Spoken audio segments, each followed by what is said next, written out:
Olá, eu sou Francisco Mendes e nós vamos falar hoje um pouquinho sobre a eletrificação e o impacto no setor automotivo brasileiro, buscando identificar aqui o que é mito e o que é fato sobre essa importante mudança que nós estamos vivendo hoje.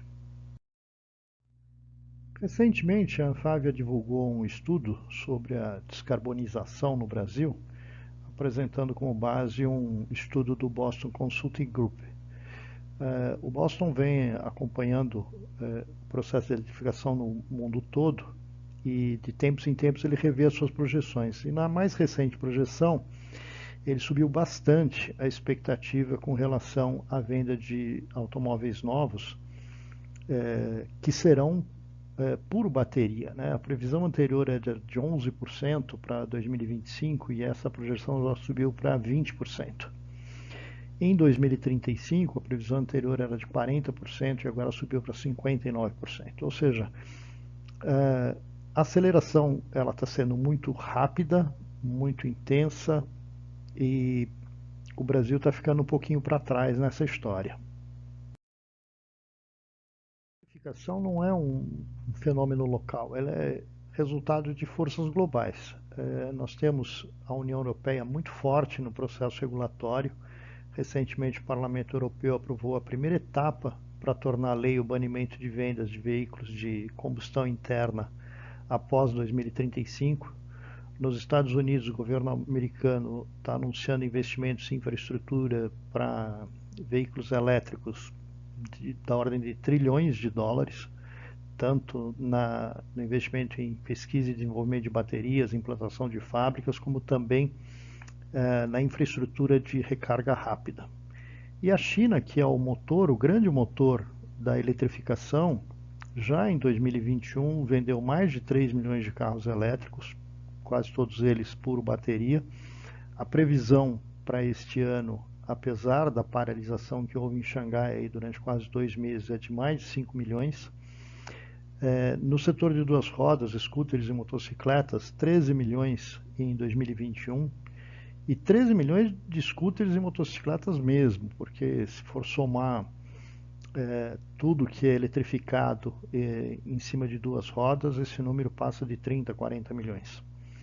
E a previsão para 2022 no setor de duas rodas é de 20 milhões de unidades de motocicletas elétricas.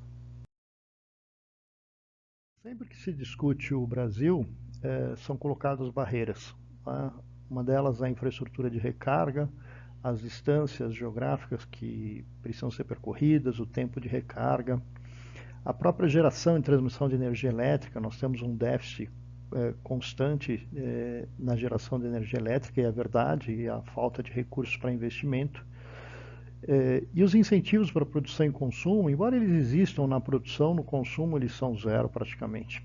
Apenas aí na importação de veículos elétricos, né, automóveis elétricos, não motocicleta, mas automóveis elétricos, o imposto de importação é zero e o IPI é bastante baixo. E a própria cadeia de suprimentos que não existe no Brasil. Né? Quase tudo o que se precisa para um carro elétrico é realmente importado. Só que ao mesmo tempo que isso é uma barreira, isso é uma oportunidade. Né? Oportunidade de captação de interesses, de recursos, de investimentos. Afinal de contas, a gente tem um mercado bastante amplo, né?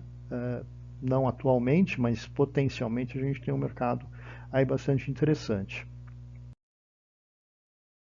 A indústria local, ou seja, aquela que já está estabelecida no Brasil, ela continua apostando, ou pelo menos diz que está apostando numa solução energética local.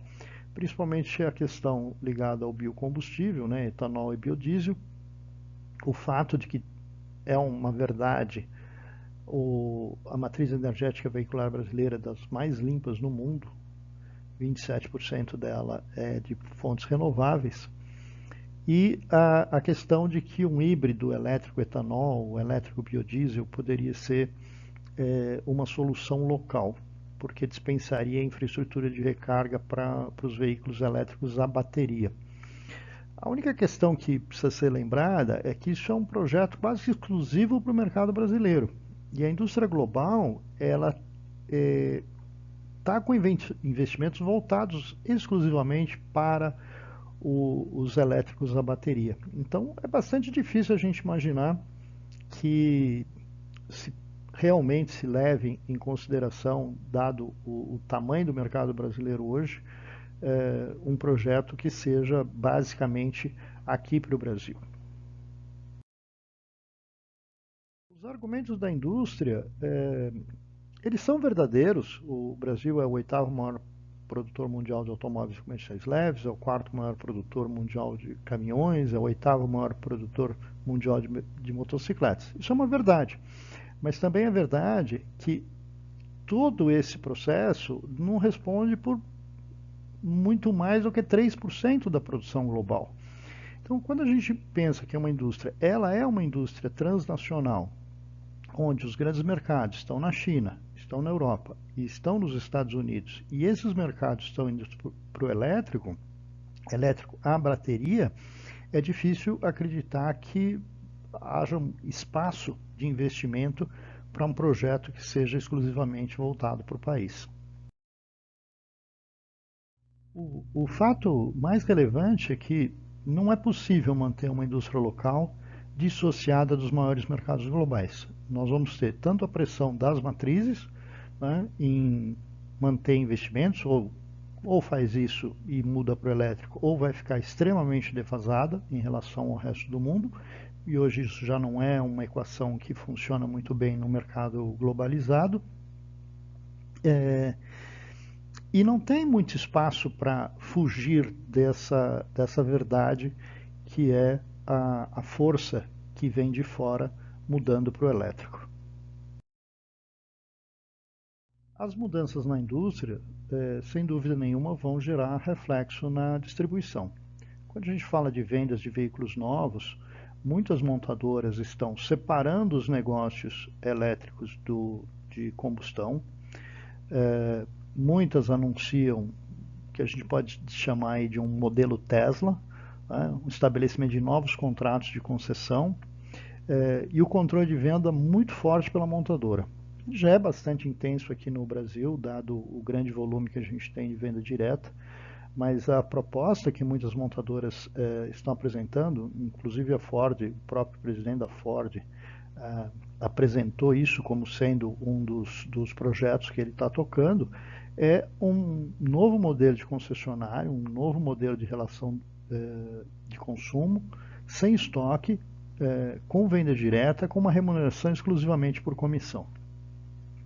Outro aspecto que ainda é uma incógnita é com relação aos usados, tá? Porque a depreciação do valor do veículo ela pode acelerar pelo próprio custo e pela vida útil da bateria. É evidente que a tecnologia da própria recuperação e reciclagem das baterias ela vem avançando, ela vai avançando em ritmo bastante acelerado, ainda é uma equação complicada de se prever. E é possível que haja uma maior distância na relação de preço entre o novo e o usado, ou seja, que o veículo usado ele vai se tornando meio como mal comparado a um celular, né, em que você pega, compra, usa e quando ele acaba a sua vida útil você simplesmente troca.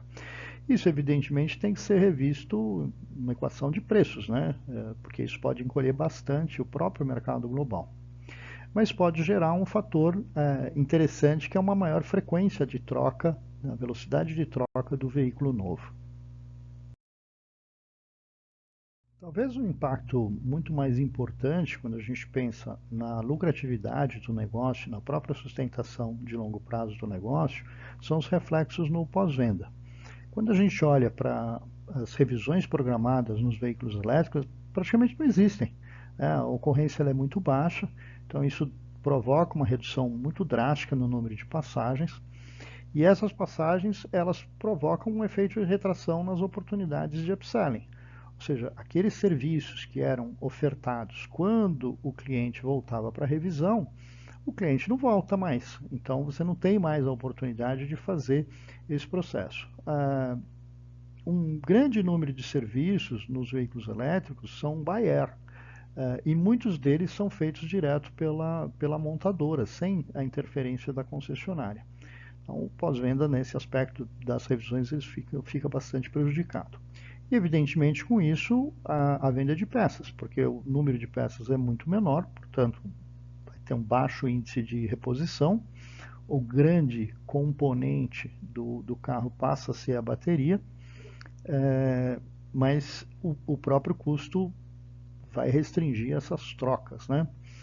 E a quantidade de garantias é uma incógnita. Ainda tem, embora o volume tenha crescido muito, ainda é bastante incipiente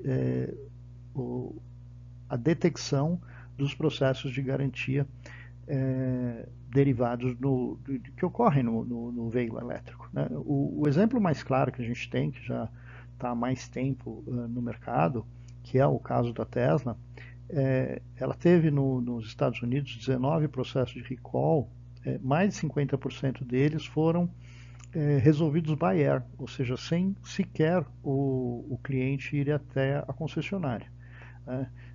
Pessoas que têm o veículo Tesla, evidentemente, tem os que amam, tem os que odeiam, mas o fato é que, basicamente, o que se faz é trocar pneu e nada mais, né? Nem mesmo freio não tem um desgaste muito grande. E alguns produtos que estão sendo introduzidos no Brasil, a gente vê que na primeira dita revisão, né, que ocorre lá com 40, 50 mil quilômetros, o que se troca é a palheta do limpador de para-brisa. Então isso não é exatamente um negócio de pós-vendas.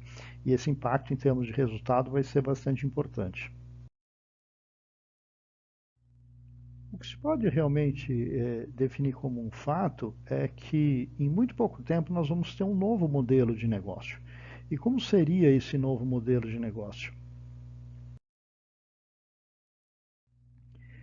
Primeiro, com relação à infraestrutura física, né? Os próprios planos que têm sido divulgados, eles mostram uma tendência de você ter os showrooms reduzidos em tamanho, basicamente para demonstração do produto, test drive e entrega, mas ampliados em número. Então, também precisa ver o quanto isso acaba impactando em termos de investimento no tijolo, né? Ou seja, na construção civil. E a parte de assistência técnica e reparação, que fica muito fortemente vinculada à parte de carroceria, ela é destacada efetivamente do showroom, ou seja, você ter um centro de reparação que atende uma área bastante ampla, né, e que tem a infraestrutura necessária para atendimento do veículo elétrico, que também requer algumas especificidades. Na parte de recursos humanos, os vendedores passam a ser muito mais demonstradores do que vendedores de veículo novo. Por quê? Você passa a ter esse controle muito forte online, pela montadora, sem muita negociação, ou seja, um modelo de one price selling. E o esforço vai ser efetivamente a captura do cliente ainda online, para trazê-lo para testar o modelo e fazer a venda de F&I e de acessórios. Talvez aí esteja uma fonte de receita que passa a ser bastante importante no negócio. Na parte de assistência técnica, com certeza um menor número de técnicos pelo próprio volume de passagens, mas com uma maior capacitação. Muito mais um eletromecânico do que um mecânico. Talvez mais um eletrônico mecânico, se é que isso existe, para lidar com todos esses processos, e uma forte utilização de tecnologia, ou seja, diagnóstico remoto, feito na comunicação, né, na conexão do veículo com a montadora, com a concessionária, ou seja, o carro chega lá já diagnosticado com o processo, e muita reparação efetivamente eletrônica. A eletrificação ela é irreversível, gostemos dela ou não. E de fato isso vai mexer bastante com o negócio. A velocidade ela é cada vez maior. Se me perguntassem há 2 anos atrás o que eu achava que demoraria 10 anos, eu acho que leva 5, né? E a verdade é que num horizonte de 10 anos nós vamos ter uma mudança muito grande. O que cabe de alerta para o empresário, principalmente do setor de distribuição, seja ele de automóveis, seja de comerciais leves, seja caminhões ou motocicletas, é que ele tem que tomar uma decisão, se ele vai ficar olhando para o passado, olhando para o retrovisor, ou se ele vai olhar para aquilo que está vindo no futuro e começar a se estruturar sem pressa, pensando, planejando, seguindo e acompanhando a linha da montadora que ele representa ou das marcas que ele representa, mas tem que estar de olho nisso, tem que estar de olho numa mudança, porque ela virá. E este é um fato, não é um mito. Se você quiser conversar sobre o assunto ou qualquer outro assunto do setor automotivo, dá uma ligadinha, manda um WhatsApp. Meu telefone está aí. Vai ser um prazer falar com vocês. Um abraço e até mais.